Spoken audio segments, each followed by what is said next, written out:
Hello everyone, welcome back to my channel. అందరూ ఎలా ఉన్నారు? ఈరోజైతే మన వ్లాగ్లో స్పెషల్గా ఫుల్ విలేజ్ స్టైల్లో మటన్ కర్రీ చేయబోతున్నాను. సో ఈ మటన్ కర్రీ ఇలా చేసుకొని తిన్నామంటే చాలా అద్భుతంగా ఉంటుంది. ఫ్రెష్ మటన్ మంచి మసాలాలు స్లోగా అలా మరిగించి మొత్తం ఆ ఇండ్లు అంతా స్మెల్తో నిండిపోతుంది అనమాట. సో యూకేలో మాకైతే యూజువల్గా ఇలా స్టీక్స్లో దొరుకుతుంది మటన్. అండ్ మనకి ముక్కలుగా కూడా కొట్టేసి ఇస్తారు. ఒక్కొక్క దగ్గర ఒక్కోలా ఉంటుందన్నమాట. సో మన మటన్కి ఇక్కడ మటన్కి చాలా డిఫరెన్స్ ఉంటుంది. టేస్ట్ కూడా డిఫరెంట్గా ఉంటుంది. అండ్ నాకైతే ఇంక అన్ని వాటిల్లో చూసి ఇదే బెస్ట్ అనిపించింది అనమాట. సో ప్రతిసారి ఇలానే నేను తెచ్చుకుంటాను. సో ఫస్ట్ అయితే నేను మటన్ని పీసెస్ కింద కట్ చేసేసుకొని ఇంకా వాష్ చేసుకొని పక్కన పెట్టేసుకుంటాను. సో ఇప్పుడైతే నేను మ్యారినేట్ చేసుకుంటున్నాను. అందులో కొంచెం ఉప్పు, అలాగే కొంచెం పసుపు, 1 టీ స్పూన్ దాకా నేను అల్లం వెల్లుల్లి పేస్ట్ వేసుకుంటున్నాను.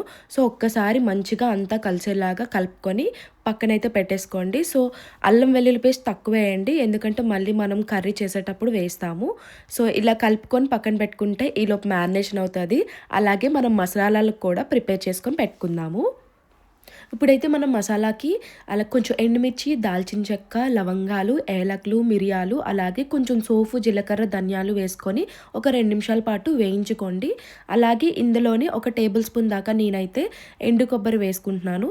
సో ఇవన్నీ కూడా మనం మిక్సీ పట్టించాలి. సో కొబ్బరి వేసినప్పుడు కొంచెం మాడకుండా స్లో ఫ్లేమ్లోని ఇవన్నీ డ్రై రోస్ట్ చేసుకొని మిక్సీ పట్టించేయండి.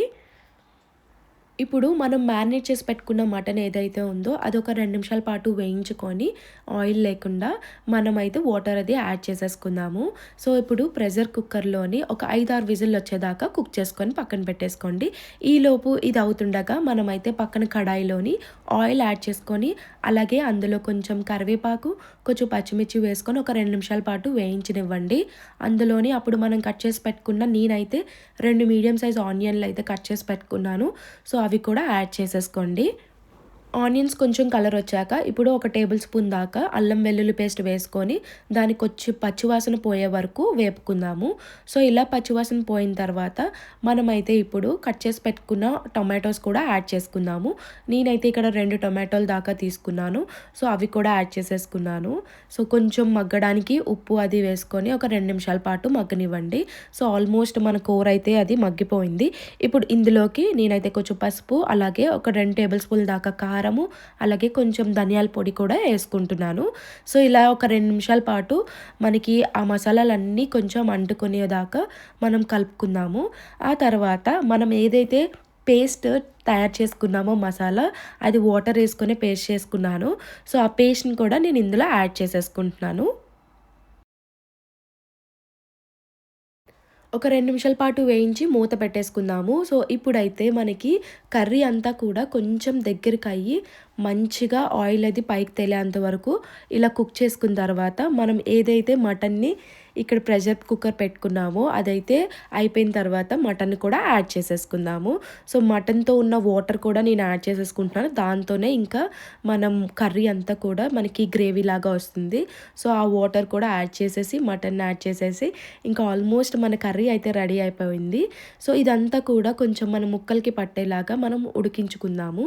సో ఈలోపు ఇలాగా 5 నిమిషాల పాటు పక్కన కుక్ చేసుకోండి.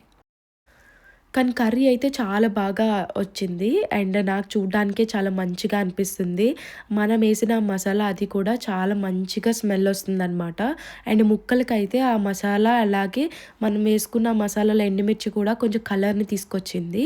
సో కొంచెం సాల్ట్ అది అడ్జస్ట్ చేసుకొని ఇంకొంచెం మనకి ఆయిల్ అది తేలే వరకు మనం కుక్ చేసుకుందాము. సో ఆల్మోస్ట్ మన కర్రీ అయితే దగ్గరికి అయిపోయింది. సో ఇది ఇలా ఉంటుండగా మనమైతే ఇందులోకి కొంచెము ఇప్పుడైతే 1 టేబుల్ స్పూన్ దాకా గీ యాడ్ చేసుకుంటే ఇంకా చాలా రుచిగా అనిపిస్తదనమాట. సో గీ అది యాడ్ చేసేసుకొని అలాగే కొంచెం తురుము పెట్టుకున్న కొత్తిమీర కూడా పైన అలా చల్లుకోండి. ఆల్మోస్ట్ మన కర్రీ అయితే మంచి గ్రేవీ లాగా దగ్గరికి అయింది. సో ఇది వేడి వేడి అన్నంలో తింటే ఇంకా చాలా అద్భుతంగా ఉంటుంది. చూసారా, ఆ పీస్ అది చూస్తుంటే చాలా మంచిగా కుక్ అయింది అనిపిస్తుంది కదా. సో మీరు కూడా ట్రై చేసి మీకు నచ్చితే కనుక నాకు కమెంట్స్లో కమెంట్ చేసి చెప్పండి. అలాగే ఈ రెసిపీని మీ ఫ్రెండ్స్కి, మీ ఫ్యామిలీస్కి షేర్ చేయండి. సో నాతో పాటు మీరు కూడా ఎంజాయ్ చేయండి. అండ్ అలాగే నా వీడియోస్ ఫస్ట్ టైం చూస్తున్నట్టయితే లైక్, షేర్ అండ్ సబ్స్క్రైబ్ చేసుకోండి. అండ్ బెల్ ఐకాన్ కూడా గట్టిగా హిట్ చేయండి. అప్పుడే నేను చేసిన మంచి మంచి రెసిపీస్ వీడియోస్ కానీ, యూకేలో నేను తెలుసుకున్న కొత్త విషయాల వీడియోస్ కానీ అవన్నీ కూడా మీకు రీచ్ వస్తాయి. So thank you for watching. Until then stay happy.